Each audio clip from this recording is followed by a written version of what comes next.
plan is the product. Well, I'll start briefly with the plan is. The plan sets out the following choice to anyone who would otherwise have a legal right to sue as a result of physical injury suffered on September 11th, that horrible day, whether bringing their claims as for themselves or as representatives of those who died. And the choice is the following. You can simply ignore the plan and go into the tort system, get a lawyer, and sue anyone you wish. However, if you do that, you should be warned of one thing.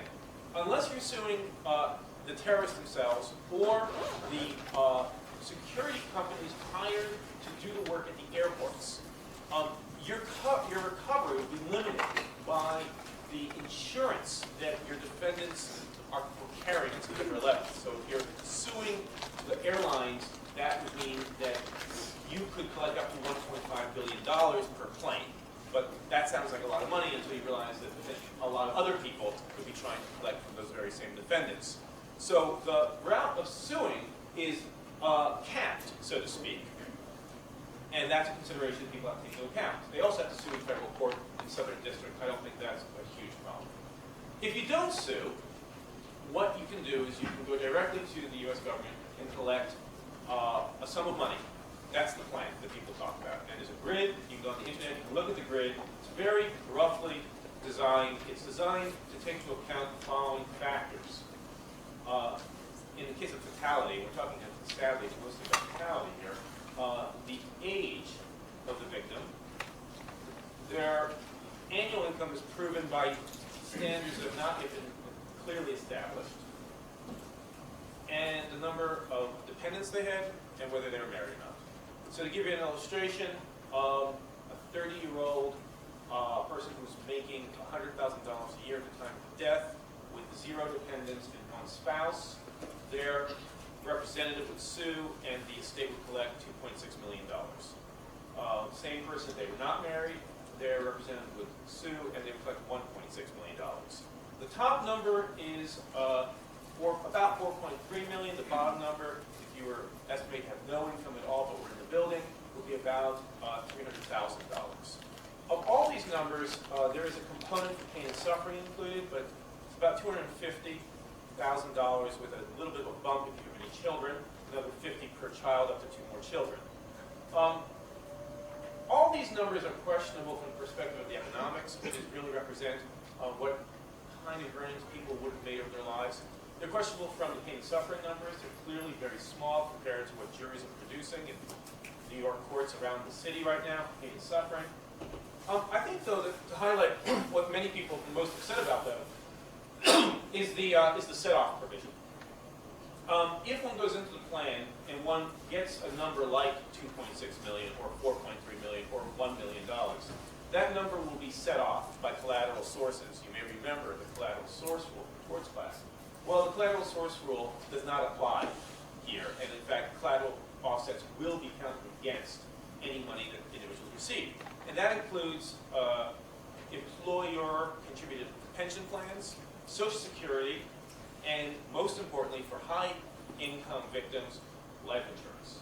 So an individual who planned in advance and purchased out of their own pocket a very rich life insurance policy can see their estate having their total reward reduced to almost nothing if, in fact, the life insurance zeroes out the amount of money they would have gotten from the government. And that strikes many people as wrong. One thing I've noted, though, is that the status of collateral sources around the country is different. At one time, collateral sources were never deducted from tort judgments. New York State, however, does deduct life insurance from tort awards. So in this sense, Feinberg, who's the special master, was tracking New York State law to some extent, not completely. The last thing I guess I want to say, because I realize I'm running out of time already, the last thing I want to say, well, I'm going to say 2 more things. 2 more things I want to say. One is, how did this plan come about? The key thing to understand, independent of whether or not you like this plan, and whether you think it's a good deal for the families, is that the plan came about not in order to give money to the families of victims. The plan came about because after the attack, the airlines asked the U.S. government for subsidies and in addition to subsidies, they asked for protection from lawsuits. And the original plan was just protection from lawsuits. Not money to the victims' families, just limitation of liability. It was representatives from the Democratic Party and from the Trial Lawyers Association who said, it's time for a quid pro quo. If you want to cap liability for the airlines, you have to give something back to the victims. And the Republicans conceded the quid pro quo. They said, okay, the U.S. taxpayer will contribute up to, at that point, the estimates were $10 billion to take the airlines off the hook for liability. Now, the airlines were a third party in this negotiation, and frankly, their view was fine with us. If the Republicans want to have the taxpayer pick up our liability, and we don't have to pay anything, and our liability is capped, we have no complaint with that. And the Democrats are saying, if the Republicans want to, for once in their life, go in and do this very generous form of social welfare, we don't have any problem with that. And the only person who might have a problem with that, I suppose, was the White House. Wasn't sure about where it was going to come out of their budget, but they didn't complain either for reasons that I could opine about later. But that's how the plan came about. It was an accident. It was an accident of Washington politics. It was not about helping families. It was about buying a liability limitation program. And now, what do you have? What you have is a pretty good plan. I mean, it's kind of a funny accident that produced this plan, but I think it's a pretty good plan because you have to ask the following question, and I can go into this in greater detail in discussion, which is, what would have happened had there been no plan? What would have happened had there been no congressional limitation of liability? What would have happened if this was just a really big tort suit? If the parties involved, the families as representatives of the deceased, and the airlines, and whoever else might be sued, including the owners of the lease of the World Trade Center, airplane manufacturers. Interestingly, Congress extended this limitation of liability to such parties as manufacturers of jet fuel, who were complaining that they thought they might be sued for having produced an ultra-hazardous substance. What would happen if those lawsuits went forward? I'll leave you with this observation. I just wrote about it today in an online article I wrote, and it's very difficult to think about it, but I'm going to lay it out for you. According to what we know about tort law in New York State, probably the 266 individuals who were on the 4 airplanes would have sued and would have collected far more money than they did in this plan, because they would have settled their cases like every passenger does who dies on an airline disaster. There was an airline disaster 2 weeks later, 3 weeks later in Queens, when a jet going to the Caribbean crashed. No one's talking about that disaster. It's basically going to be handled the way we handle all airline disasters. 260 people on that plane. They'll settle that with insurance, $1.5 billion on the plane, and numbers ranging between $4 and $10 million per person. This bill was passed not because of the passengers on the plane.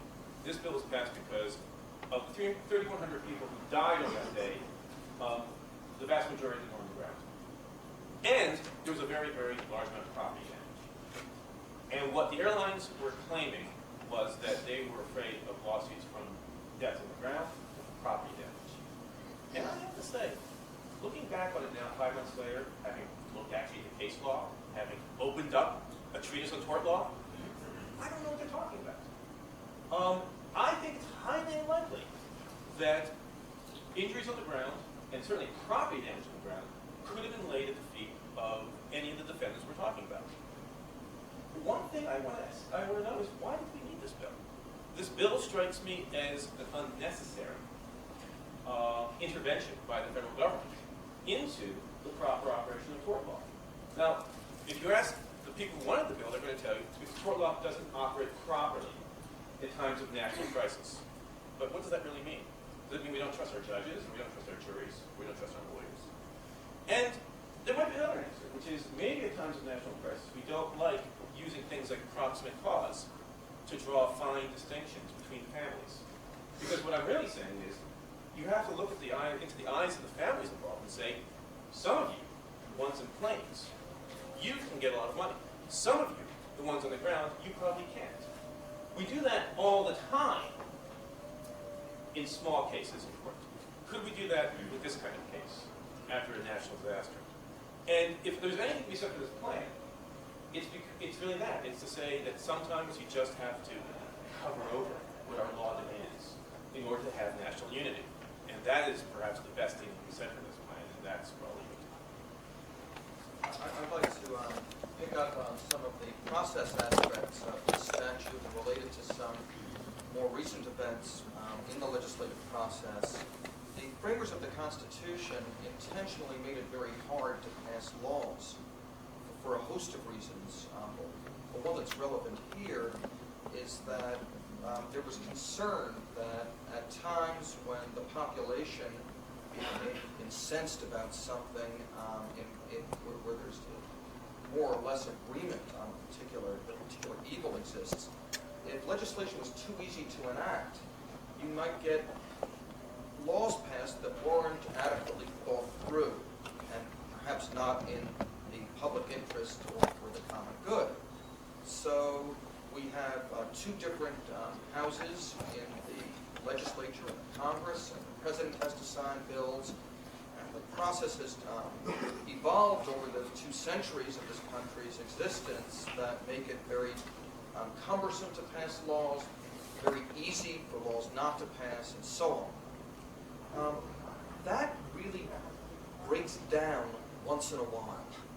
And it breaks down when there really is such national consensus about a particular evil, particular problem, that not only is there more or less unanimity that something should be done, but there's fear in the minds of some of the participating legislators that if they open their mouths with thoughtful comments or debate, it would show that they're not participating in the consensus. And if you just start reading newspaper articles from mid-September, you'll see how crushed this entire country was. Just I don't know if you can even bring back those memories, but it was really a devastating time, as you'll remember if you can summon those feelings back. My point is that this law was passed in the following context. You remember, right after September 11, they closed all the airports in the United States and allowed no air traffic. Airlines work on fairly low margins, and they pay a great deal of money for the leases on their aircrafts. They only make money if their airplanes are always in the air. That's why if there's bad weather in Chicago, you might not be able to get from Denver to Seattle, because these planes are going all over on a very tight schedule. Make sure that they're always flying. The airlines can make money that way. So the airlines came pleading to Congress. It's already, people aren't flying.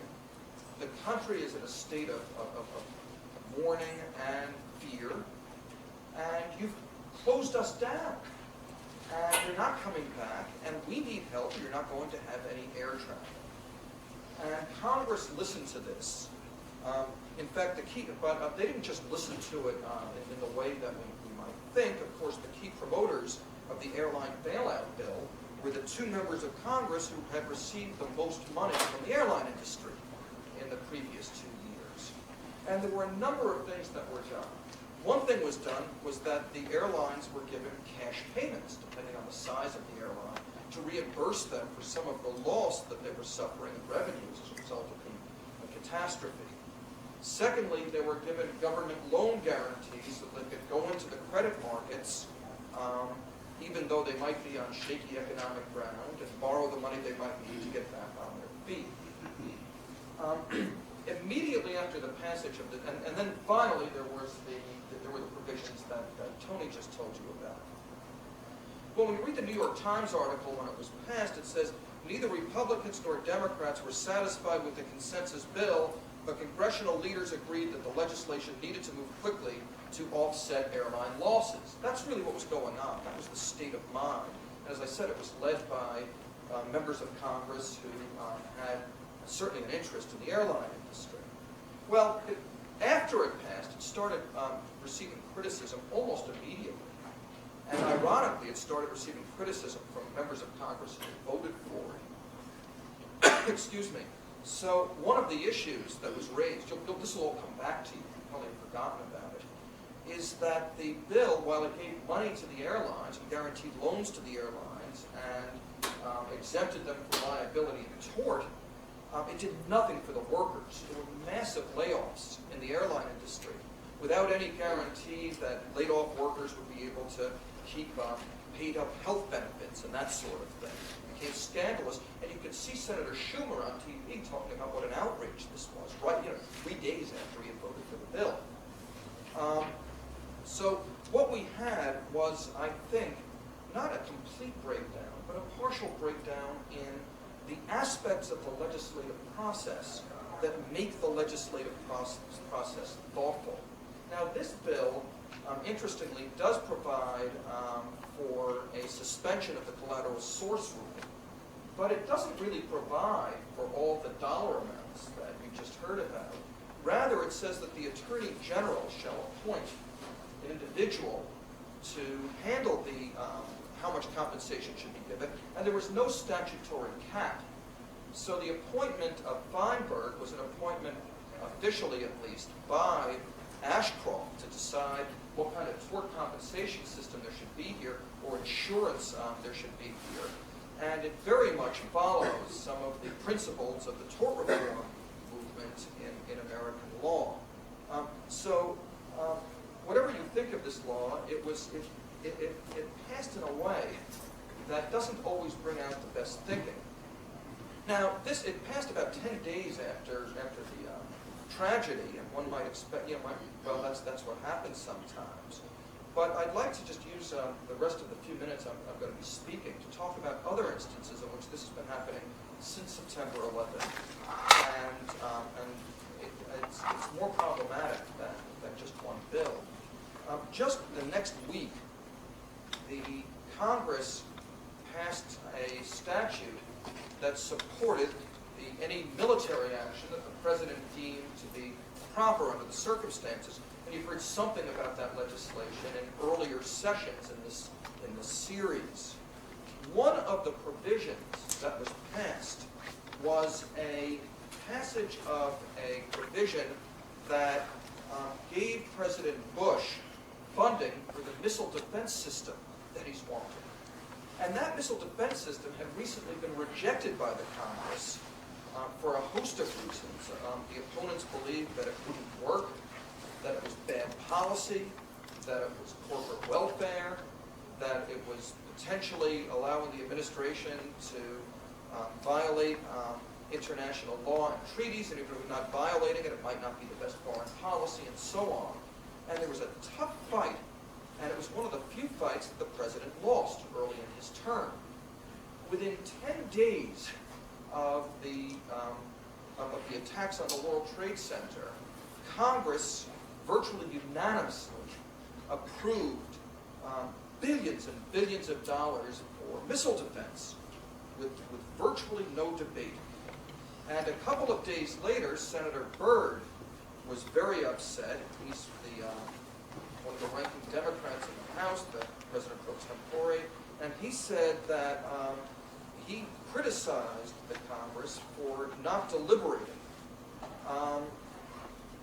and argued that just because we have a catastrophe, the need to show the appearance of consensus should not be leading the Congress to be passing bad laws, especially laws that members of Congress don't believe to be in the public interest. We now have the President's new budget. There are cuts for Medicare. Yet the missile defense is there. There's a real question as to whether this country should be claiming that we can't afford to provide the kind of medical care and pharmaceutical needs for its elderly population because we can't afford a missile defense system that most of the Congress disagreed with, but the need to show consensus made it so that they voted for it anyway in large numbers. And finally, in looking at these kinds of issues, the issue as to whether consensus is a time of war should be given priority over the details of the legislation that are being enacted. There was an article yesterday in the New York Times Week in Review section called "Big Bucks Trip Up the Lean New Army." And the President, as part of his campaign, had argued that there should be a change in the focus of military spending so that outmoded weapon systems and old weapon systems receive less funding and new weapon systems receive more funding. Well, that went out the window. And the new budget calls for huge expenditures for old systems as well as new systems, and that might not be the best military policy, even if you think that we should be spending a great deal more on the military. That's what this article is about in the Times. I'm not an expert on weapons systems, although there are some here. But what I'd like to say is, as you are watching this budget come through the legislative process, let's take a look at how much examination there is of these weapon systems, whether it really is in the national interest, whether all these expenditures are good, given that there's limited money, or whether the notion that we must fund whatever spending the president asks for because we must show consensus is what carries the day. I guess I agree with Senator Byrd that at a time of tragedy, it is very easy to say that we value consensus over thought, but it is not necessarily the best thing for a legislature to do. Well, why don't we open it up to you now? We'll call on people, but you should feel free to any questions or comments about the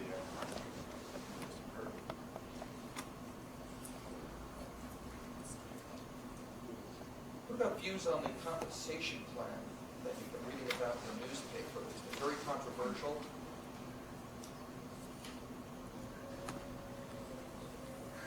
Well, I really have a problem with the settle about the people that have the life insurance policy, because those people certainly can be very, very disgruntled because they're just like kicked off. So what recourse do they have? Are they all going to go and sue in tort law? Well, I mean, the question about set-off is a deep one, which goes all the way back to what is the purpose of compensation, because you have to understand that the point of returning someone back to where they were before the accident is taking into account the fact that some people go into an accident more than others, so they can survive it better. In some sense, insurance is like a suit of armor. When you get hit and you have a lot of insurance, you get hurt less in your fist than the person who doesn't have insurance. And you say, yeah, but I'm the one who was wise enough to buy it in advance. But that doesn't really matter. I mean, we're not worrying about whether or not we're rewarding you for being right. We're questioning whether or not you're as badly hurt as somebody else. And this is especially important. Now, this is debatable in a tort suit, right? But now we're not in a tort suit. Now we're in something else. We're in a kind of strange new world where you have two things happening. First, you have arguably a program which is not merely replacing what people can win in tort, because if you listen to me, I think about 2,800 of these people can win anything in tort. So what you're really getting is you're getting a kind of a safety net in which people are having a minimum welfare or minimum insurance floor placed under them, which nobody else gets in this country. And the question is, where should that floor be set? And if you're going to give people this floor, should we take into account what they're coming to the accident with? If some people come already with a fair bit of resources for their family, should we be giving them more, ignoring the fact that they already have something to start with? And when one does social welfare policy as opposed to compensation, then you do take into account what people bring to the program. We don't give people money in social welfare programs, independent or blinkered from what their resources are. So that's one reason why I say that we need to have a bit more honesty about what this is about. Because if you really believe that this is about swapping one tort liability calculation for another, okay, then pretty much your point is right. And people should be upset because the collateral offset has been frowned upon by most progressive jurisdictions. New York is one of the least progressive jurisdictions in this regard, and Feinberg certainly had no reason to rely on New York law here. He could have looked at the majority rule. Okay. But that's not his argument. I mean, I know what Feinberg's argument is. Feinberg's argument is not, well, I'm following New York law. Feinberg's argument is, this isn't really the same thing as a tort system. This is about the government putting in a floor so that no one falls beneath that floor. And in calculating the floor, you do ask the question, how much did the parties come to the accident with? Yeah? What's the difference in the compensation plan between the victims on September 11th and the victims of the USS Cole or the Oklahoma City bombing? Very huge. The compensation plan is unique. We've never had anything like it in this country, except for things like childhood vaccine, right? The closest thing we ever had was the Childhood Vaccine Act, which arguably was not a big success. The Childhood Vaccine Act was, on the following calculation, because of the vicissitudes of products liability law, believe it or not, most vaccines with diphtheria, for example, are by definition defective products. By definition defective products because you're putting inside your body an actively dangerous disease. In most cases, the body responds, immunizes itself, and then is fine. In 1 in 100,000 cases or so, the body doesn't, and you're sick.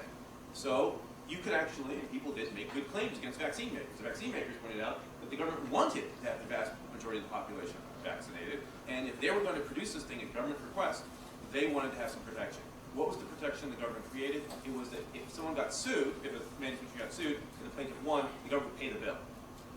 Okay? That's the only time we've ever done anything like that. In the case of Oklahoma City, government employees got death benefits that are basically their established death benefits. In the case of Cole, same thing.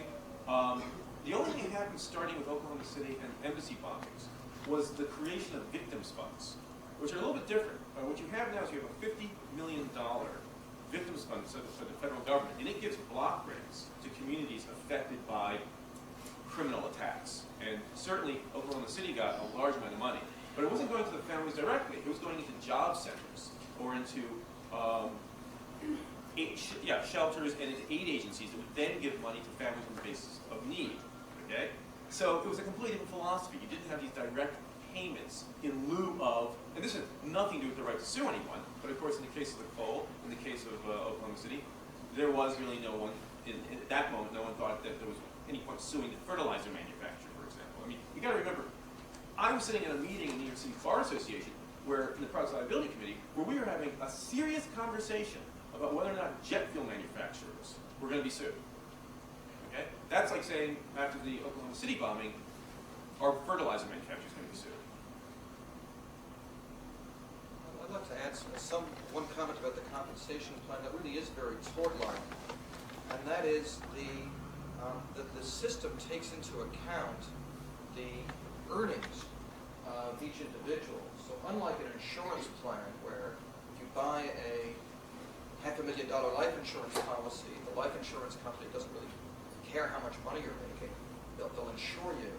It's not like that with this plan.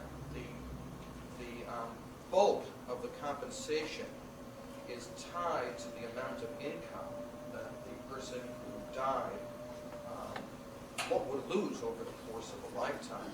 Very much like the compensation that happens in tort suits for loss of income and loss of support. So it does have some aspects of the traditional tort system.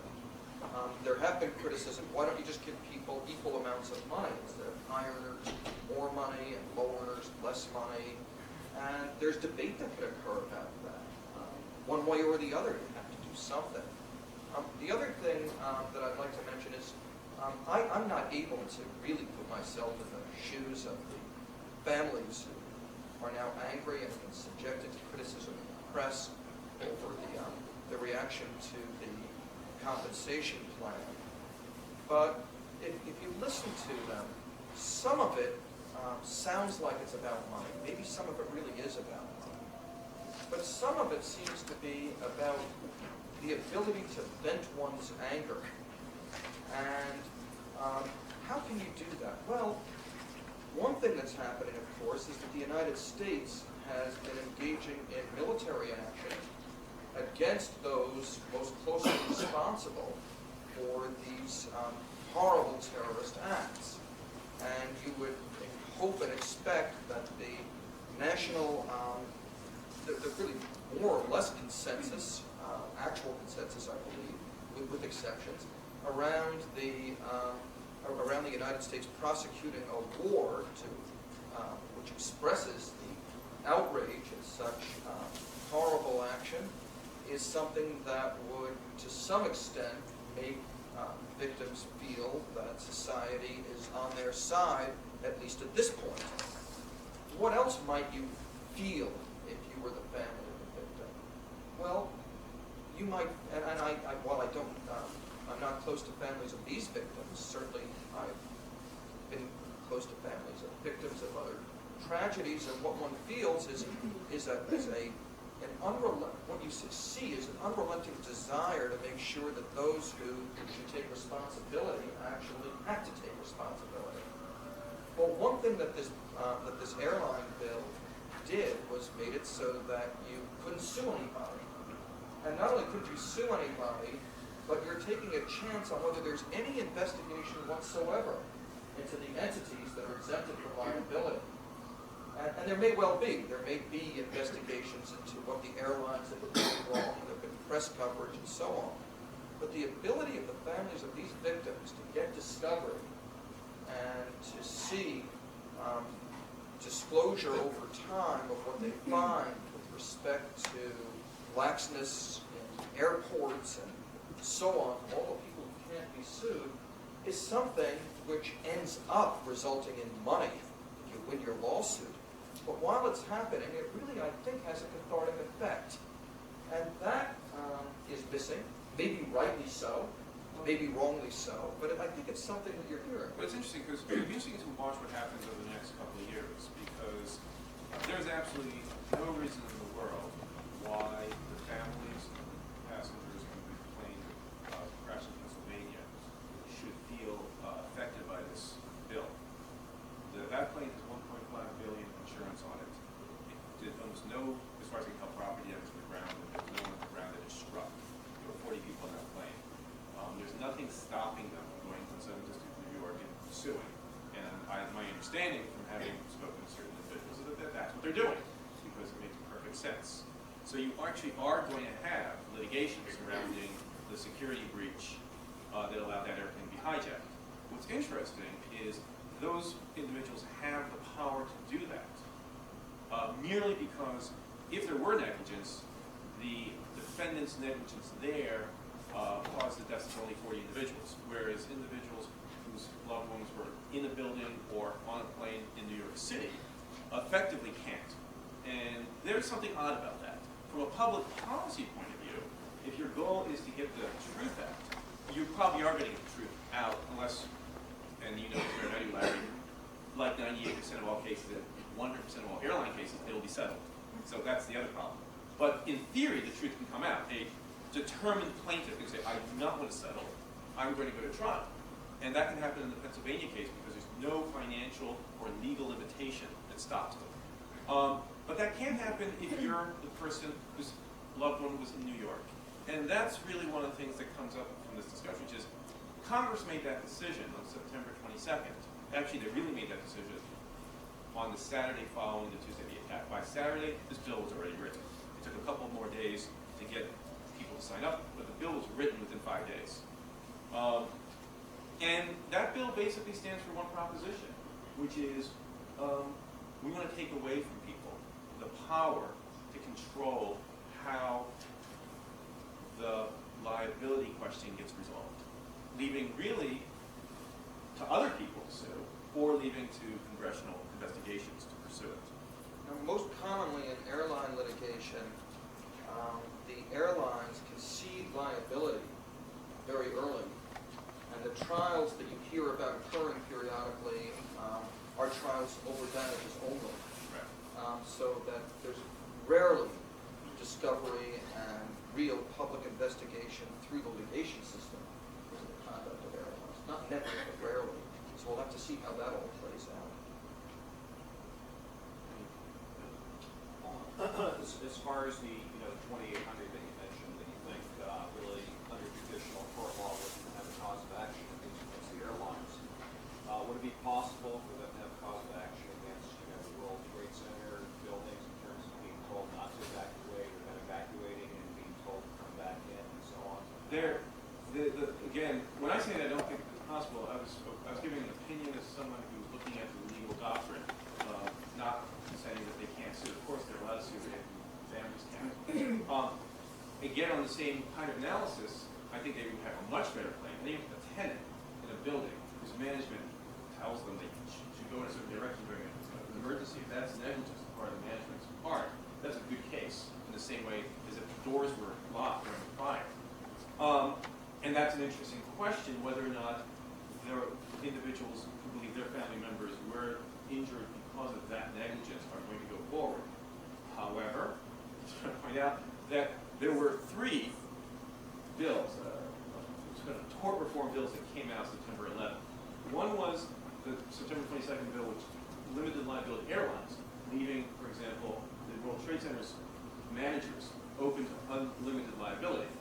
Then, in November, Congress extended the limitation of liability to include the owners of the World Trade Center, not just Silverstein, but also the Port Authority of New York and New Jersey, the owners of the Logan Airport, Massport, jet manufacturers, jet fuel manufacturers. I mean, the list goes on and on and on.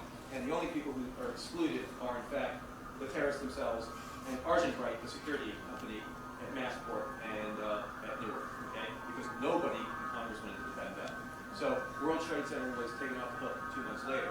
And there's a 3rd bill that comes even beyond that, which I can talk about, which has to do with future attacks, terrorist attacks, which protect landlords similarly. Okay? So the answer to your question is, yes, they have a much stronger case in conventional tort law. The problem is, if they sue, will there be anything under that 1.5, sorry, under the insurance cap? I don't even know. I know Silverstein's insurance, right, for the property is a certain amount. I have no idea what his liability insurance looks like. But he'd be only liable up to that liability insurance. Is that a legal matter that he's only liable up to insurance? That's what Congress did. Congress said in November that each defendant would be liable only up to their liability insurance. That's something which none of you have. None of you are protected that way. That is a unique form of tort reform. What it basically says is that a defendant who is found liable in tort doesn't have to worry about their own assets being exhausted, going bankrupt. And the original argument was that the airlines shouldn't go bankrupt. I'm not quite sure why they were doing this on behalf of Boeing. I'm not quite sure whether Boeing would ever been found liable. And if they hadn't found liable, I'm not quite sure why in November we needed to save the airline manufacturing industry that much. Do you remember what the argument was? I don't remember what the I argument. mean, in September, the airlines were going broke because no one was flying. But in November, the industry already had recovered. It just seemed to be sort of almost like a piling on effect that every constituency in Congress now began sort of saying to their favorite congressman, you get us onto this list. And as I said before, the only one who didn't have a defender was Argent Bright, the security company that was doing the inspections of the actual case. I think the concern was that once you exempt the primary defendants, you're going to have creative lawyers trying to find defendants that are potentially liable remotely. And when you decided to try to keep this out of the litigation system, it would sort of defeat the purpose if you were having lawsuits against remote defendants with deep pockets when the main players are out of it through legislation. It wouldn't make much sense to have that litigation. Yes. As an aside, can either of you comment on the legal arguments going on about towers policy coverage and whether or not it was a result of 1 or 2 acts?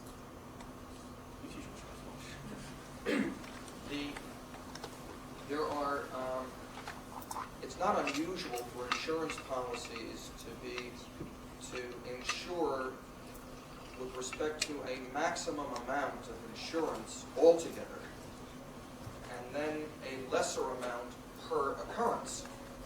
So you may have automobile insurance, for example, that limits the amount, you have a certain amount of liability insurance for each accident you're in, up to a certain total amount for the entire policy period.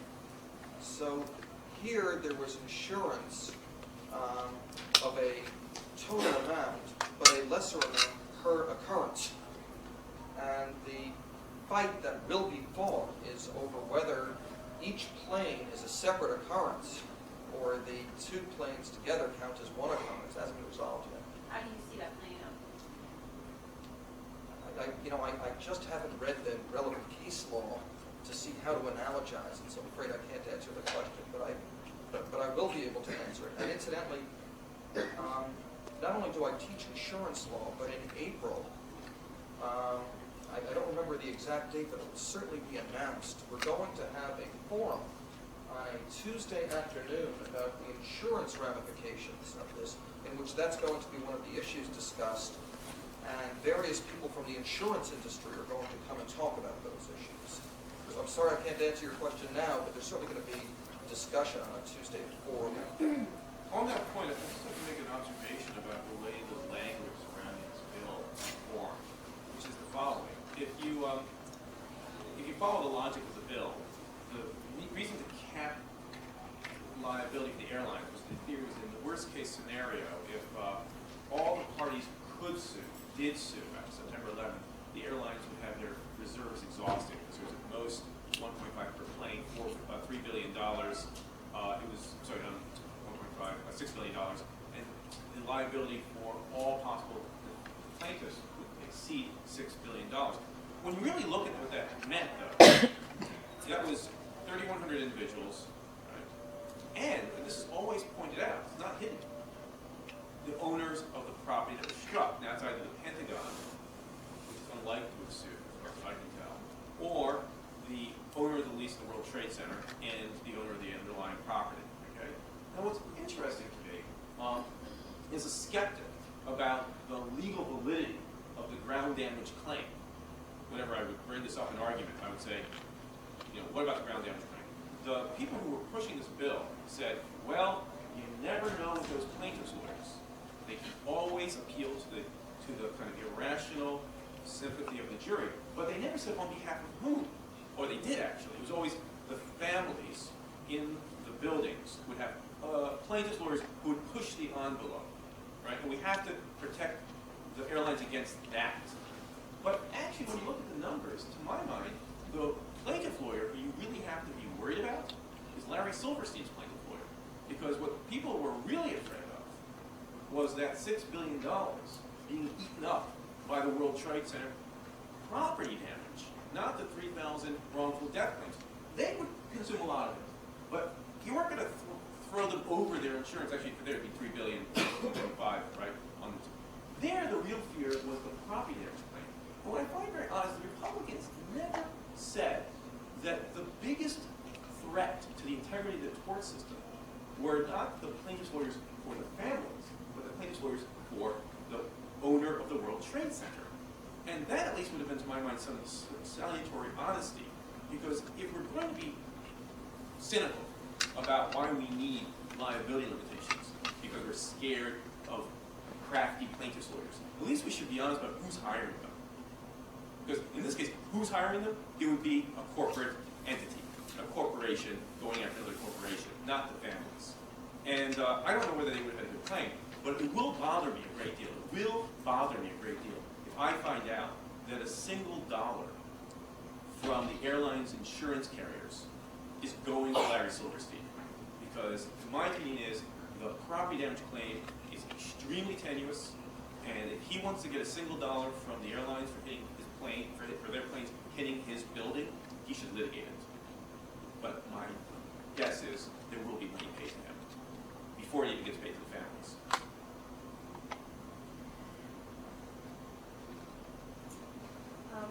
This is direct to Professor Sullivan. Do you think that the speed with which this legislation has been passed, this bill and the anti-terrorism bill and the defense bill you talked about, is going to spill over at all into future legislation, or is this lack of deliberation just limited to finite subjects or time in the crisis, and it's just an exception to the deliberative model of legislation? I'd like to look at it as an exception, and I hope I'm right. Not again because I think there's, I have questions about the merits of these bills, but because that's just not how you want to run the legislative branch of the government. And you'll notice that for a great deal of time, the press were cooperating with all of this. So if you remember, CNN had they had brand names. All the networks did, and the Times published very little.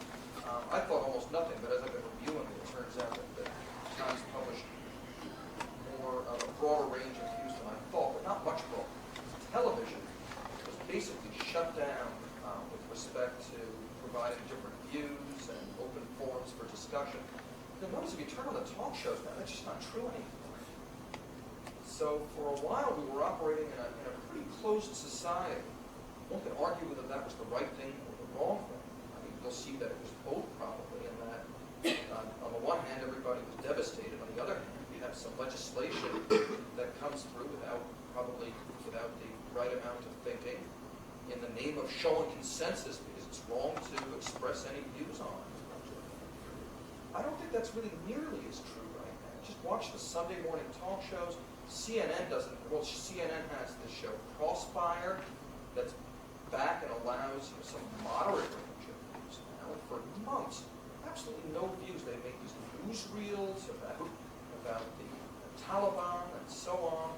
They're still showing them, but I'm rather optimistic that the system will return more or less to normal. That's if you think that there's anything good about the system in the first place. You should be optimistic. I happen to think there is. Well,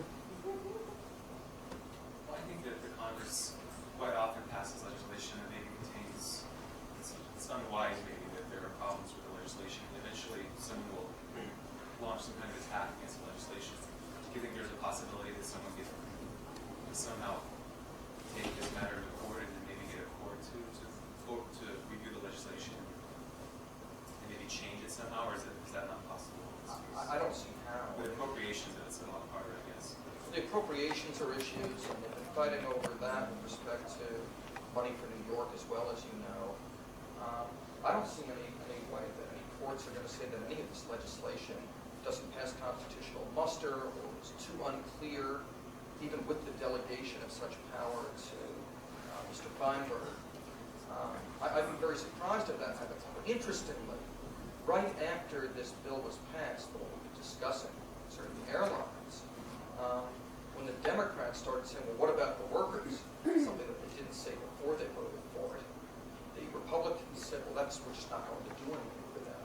And while there was a week or two of discussion about that, it died almost immediately. Haven't really heard anything since, except for the Senate's recently passing legislation to extend unemployment benefits generally as part of this battle over the stimulus package. I don't see any corporate direction as suggested. Some people have suggested that it's that the takings. I think that under the Congress clause, with some form of alternate compensation, it's been well established that this will survive. I'm not so sure.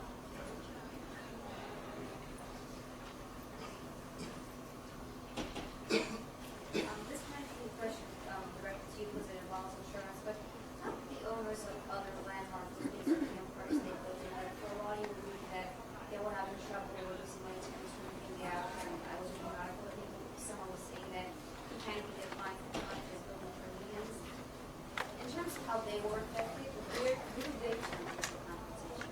It might be a bit off the topic, but does their insurance policy cover for something like that? Or- Typically not. I mean, it's possible to get business interruption insurance. I don't know whether the business interruption policies are covering landlords. Do you know? It could. It's not clear why the landlords would want to do that as opposed to simply suing the tenant for the last dollar they had before they were forced out of the building.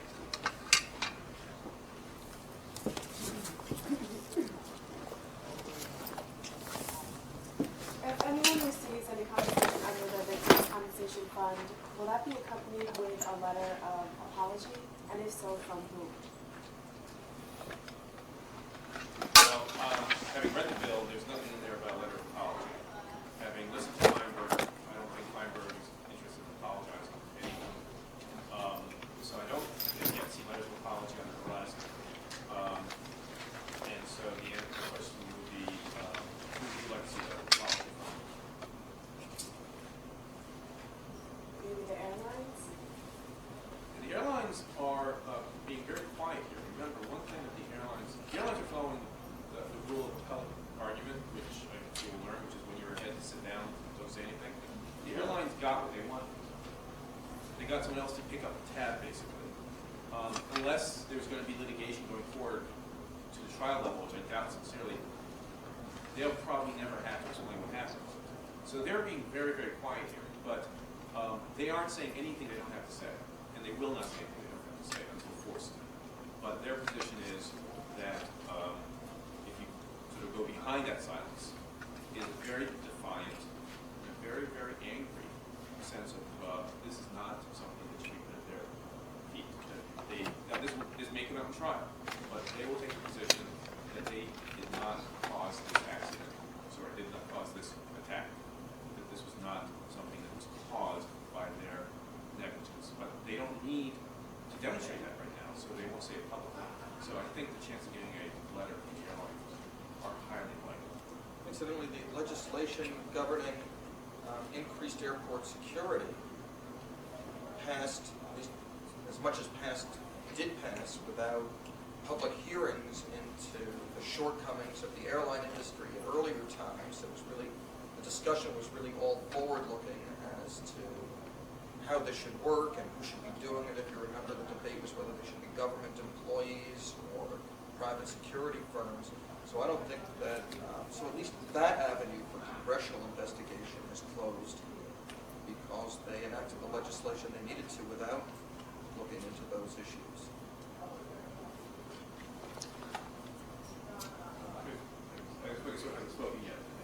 What about the liability of the FAA or government agencies? Is there any chance of a suit there? Yes, all parties who are suing the airlines are also suing the U.S. government. The problem is under the Federal Tort Claims Act, you have to find the government liable when they engage in a discretionary activity.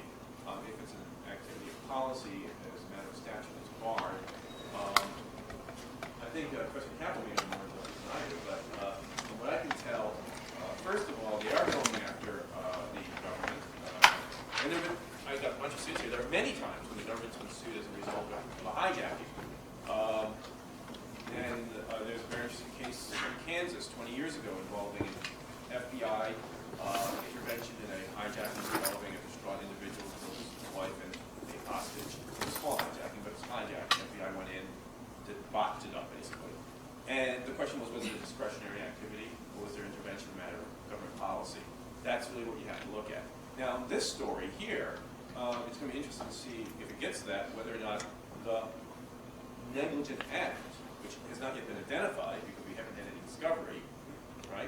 Was it a discretionary act of government or the policy? Like, for example, let's see if the negligence that's going to be alleged is that, according to FAA, you're allowed to bring knives of a certain size on board. So apparently, but we don't know what happened on board, apparently the hijackers may have been able to use dangerous devices that were FAA approved. Okay? Now, if that's the case, that's probably an FAA policy. It's not a discretionary act of an FAA official, in which case you can't sue them.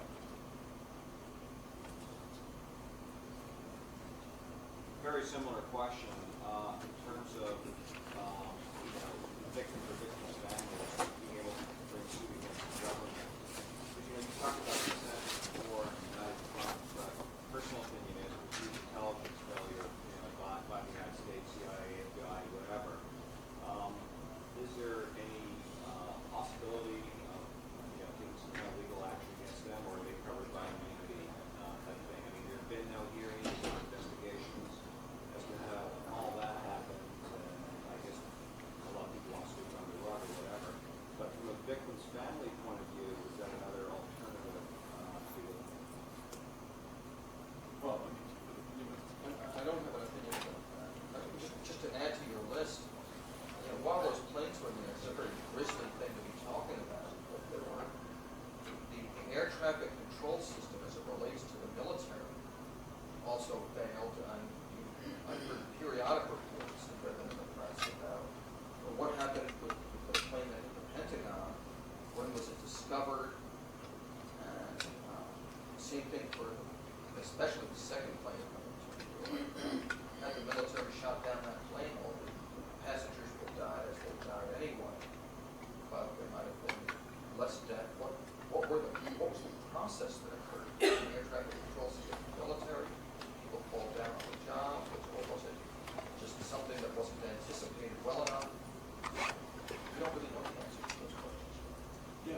chance to go at them for the FTCA, or the Federal Claims Act, my sense of the case law that doesn't happen is that, practically speaking, judges are very wary of broad